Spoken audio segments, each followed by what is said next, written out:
안녕하세요. 이민케어 정변입니다.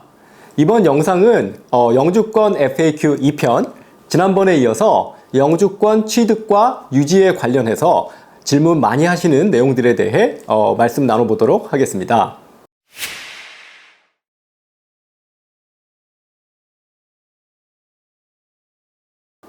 제가 가족 영주권, 취업 영주권 말씀드릴 때 청원서 되고 나면 이제 영주권 원서나 이민 비자는 이제 개인의 결격 사유가 없으면 거의 된다라고 이제 말씀을 드렸는데요. 개인의 결격 사유라는 거는요, 간단하게 말씀드리면 이제 영주권이나 이민 비자를 받으려면 미국에 이제 영주권자로 입국을 할 수 있는 입국 허가, 이 어드미션을 받아야 되는데요. 이 어드미션을 받을 수가 없는 근거들이 이제 법 조항으로 정해져 있어요. 예를 들어서 전염병이나 정신병이 있으면 안 된다 같은 건강 사유도 있고, 이제 전에 말씀드렸던 이제 범죄 기록 아니면 과거에 미국에 이제 불법으로 체류했던 기록, 이런 것들이 있거든요. 그래서 이런 기록들이 있으면 다른 게 다 됐어도 최종적으로 영주권 승인이 안 됩니다. 그래서 개인의 결격 사유라고 하는 거고요. 이 중에서 제일 많은 게 이제 그 범죄 기록이랑 misrepresentation이라고 이제 영주권이나 비자 받을 때 거짓말한 거, 그리고 불법 체류, 이렇게 세 개거든요. 이런 게 있으면 진짜 골치가 아파지는데, 이제 범죄도 어떤 범죄냐에 따라서 좀 달라지고 그러는데, 이제 CIMT라고 Crimes Involving Moral Turpitude, 이제 그 도덕성과 관련된 범죄들은 이게 모두 다 결격사유입니다. 일단 뭐 살인, 폭행, 사기, 이런 중범죄, felony, 이거는 다 도덕성하고 관련이 있다고 보는데요. 또 미국은 주마다 이제 같은 범죄도 급이 이제 다 다르거든요. 그러니까 예를 들어서 뉴욕 같은 경우에는 폭행, assault도 1급, 2급은 중범죄, 3급은 경범죄, 이렇게 나눠지니까 내가 이제 미국에 만약에 범죄 기록이 있다고 하면 이건 이제 반드시 크리미널 변호사랑 상담을 해보셔야 됩니다. 근데 이 범죄 기록 중에서 약간 애매한 게 이제 마약이랑 음주운전인데, 이제 마약도 그 마리화나 이 대마죠. 이거 같은 경우는 지금은 뭐 한 20개 주에서 합법이거든요. 특히 이제 한국 사람들 많이 사는 뭐 뉴욕, 뉴저지, 캘리포니아 이런 데는 이게 다 합법이에요. 근데 이제 이 합법이라는 거는 그 state law, 그 주의 법에서 합법이라는 거지, 이 federal law, 그러니까 연방법에서는 이거 아직도 불법입니다. 이민법은 연방법이죠. 그래서 그 인터뷰 하실 때 뭐 이렇게 대마 폈다고 그러시면 절대로 안 되고요. 또 이거 심지어 미국에 이제 입국 심사 받을 때요, 그 오피서가 막 웃으면서 물어보는 경우도 있다고 하니까 뭐 대마 펴본 적 있어? 이런 식으로. 그러니까 조심하시기 바랍니다. 또 이제 영주권을 받아도 이제 계속 한국 국민이잖아요. 그러니까 이제 당연히 하면 안 되겠죠. 또 뭐 정하고 싶으시면 시민권 받으실 때까지 이제 기다리셔야 되고요. 또 음주운전 같은 경우도 이제 몇 번 했냐, 또 음주가 걸린 곳이 어디냐에 따라서 이게 결격 사유가 될 수도 있고 아닐 수도 있어서, 음주 기록이 있을 때는 이제 범죄가 발생된 곳의 형사법이 어떻게 되는지 꼭 잘 따져봐야 되겠습니다. 또 이제 당연히 미국 아니라 이 한국에서 있었던 범죄 기록도 다 이제 솔직하게 공개해야 되니까 이제 마찬가지인 거고요. 제가 이 범죄 기록을 길게 말씀드리는 거는, 이 범죄 기록이라는 게 이제 영주권을 이제 못 받는 이유가 될 수 있어서 그렇기도 하지만, 이 범죄 기록이 있으면, 아니면 범죄가 있으면 내가 지금 이미 영주권을 받았다고 해도 미국에서 추방될 수 있어서 그렇습니다. 이거는 정말 조심하셔야 돼요. 다시 말씀드리지만 영주권자는 미국 기준에서 외국인입니다.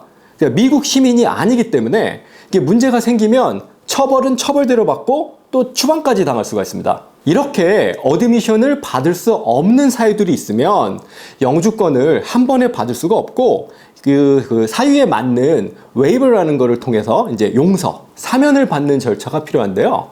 이 웨이버는 이제 중요한 거기도 하지만 또 내용도 이제 길어서 나중에 이제 별도 영상을 통해 다뤄볼 예정입니다.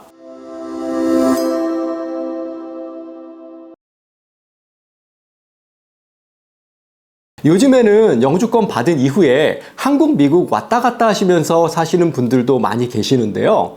특히 이제 실제로는 한국에서 주로 시간 보내시는 분들 계신데 이런 분들은 힘들게 영주권 받으셨는데 없어지면 곤란하시겠죠. 영주권은 이제 기본적으로 내가 이제 미국에 영구히 거주하겠다라는 사람한테 주는 게 영주권이니까 이 거주 조건이라는 게 있거든요. 사실 이 거주 조건이라는 거는 영주권이 아니라 시민권 이제 지원할 때 자격 여부를 이제 따질 때 나온 거긴 한데요.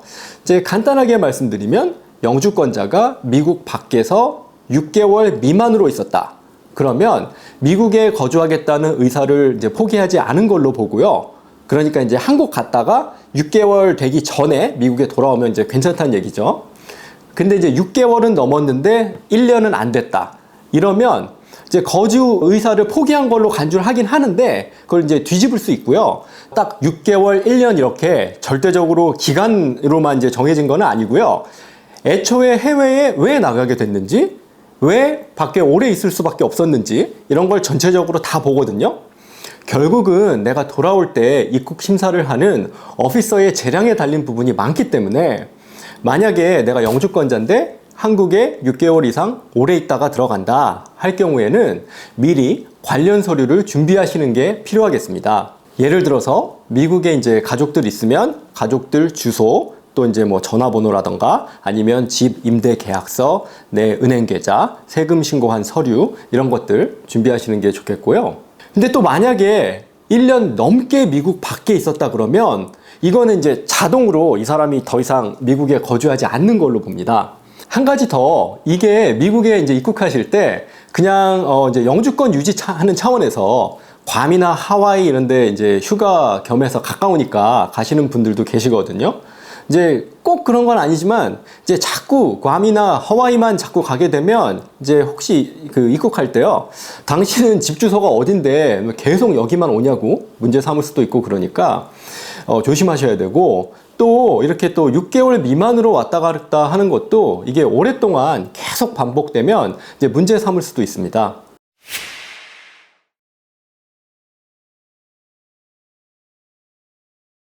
그래서 내가 영주권자인데 한국에 오래 나가 있을 것 같다 싶으면 추천드리는 게 이제 리엔트리 퍼밋, 재입국 허가서라는 건데요. 이건 제가 영주권 설명드릴 때 말씀드렸던 어드밴스 패롤, 이거랑 종류만 다른 트래블 다큐멘트인데, 그 어드밴스 패롤이 영주권 이제 진행하는 동안에 이제 미국 밖으로 나가는 것을 이제 허용해주는 허가서라면, 이 리엔트리 퍼밋은 영주권 받고 나서 영주권자가 해외에 1년 이상 2년 미만으로 길게 나갈 수 있게 해주는 허가서입니다. 그래서 한국에 오래 계실 계획이 있으신 분들은 미리 신청하시면 좋겠고요. 근데 이 리엔트리 퍼밋 신청하실 때 조심해야 될 게요. 리엔트리 퍼밋은 미국 땅 안에서밖에 신청이 안 됩니다. 그러니까 내가 물리적으로 미국에 있는 동안에 신청이 돼야 된다는 이야기고요. 또 이게 신청되고 나면 이제 바이오메트릭스라고 지문 찍고 사진 찍으러 가야 되거든요. 근데 이게 또 아무 때나 갈 수 있는 게 아니라 이민국에서 정해준 날에 가야 됩니다. 그러니까 예전에, 그러니까 코비드 전에는 이거를 워크인으로도 해주고 그랬는데 지금은 정해진 날에 가야 되니까 조심하셔야 되고요. 또 이 바이오메트릭스 노티스가 보통 한 서류 접수하고 약 3, 4주 정도 걸려서 나오니까요. 이 한국에 있다가 미국에 잠깐 와서 이거 신청하고 가시려는 분들은 접수하는 타이밍에 신경 좀 쓰셔야겠죠. 그래도 일단 이제 신청하고 바이오메트릭스까지만 하면은 한국에 가셔도 되는 게, 실제 이 리엔트리 퍼밋 서류 자체는 승인된 서류는 한국에서 받으실 수도 있거든요. 그래서 이 어디서 받을지는 이제 개인 상황에 맞춰서 잘 정하시면 되는 거고, 마지막으로 이 리엔트리 퍼밋은 이제 계속 쓸 수 있는 건 아니고요. 이제 한 번 받으면 이제 2년 동안 유효하고, 연장도 보통은 한 번, 많으면 2번까지 가능하니까 이제 꼭 필요할 때만 이제 신청하시는 게 좋겠습니다.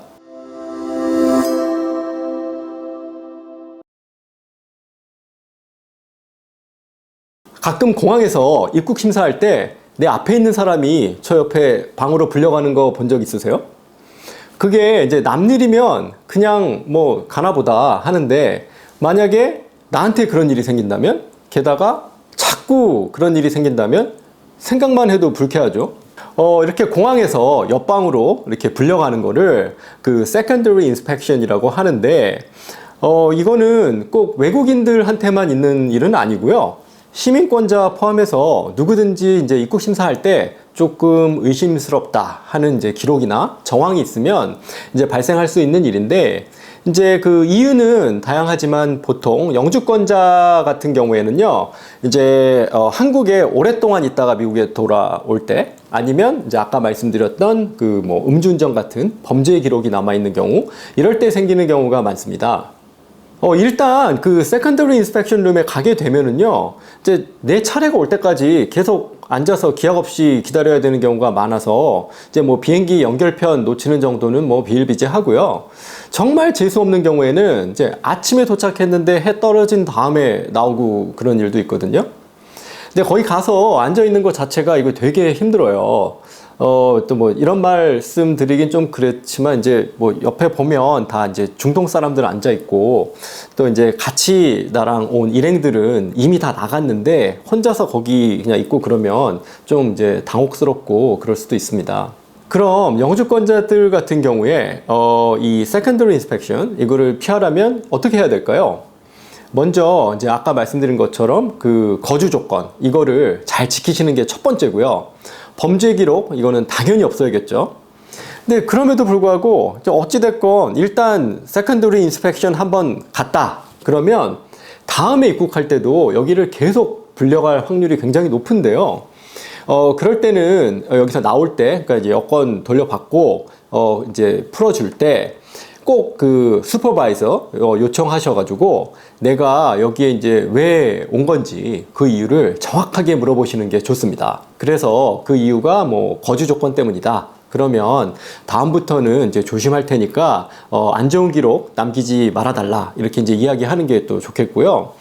왜냐면 이제 입국 심사할 때 보통 보면 그 오피서가 입국 심사하는 오피서가 그 모니터 스크린을 계속 보고 있잖아요. 이제 거기 스크린에 보면은 이 사람이 뭐 영주권 언제 받았는지 아니면 뭐 결혼했는지 언제 미국 출국했는지 이런 것부터 전에 입국 심사한 오피서가 남긴 기록까지 이게 다 나오거든요.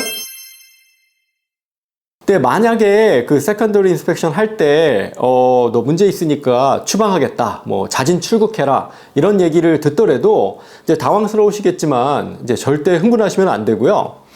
나는 이민법을 위반한 사항이 없으니까 그 영주권자니까 이제 영주권자로 입국을 하겠다 이렇게 계속 이야기를 하셔야 되고, 또 필요한 경우에는 변호사한테 전화하시는 게 이제 도움이 되고요. 또 이제 뭐 너 영주권 포기하면 입국시켜줄게 이러는 경우도 이제 있거든요. 이제 그럴 때는 거기 앉아 있는 게 너무 이제 고통스럽다고 절대 그쪽에서 내미는 서류에 서명하고 그러시는 일은 이제 없어야 되겠습니다.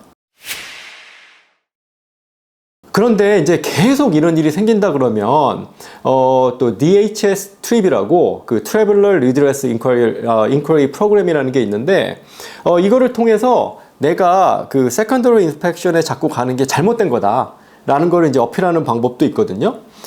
이 DHS 트립은 온라인으로 접수하는 건데요.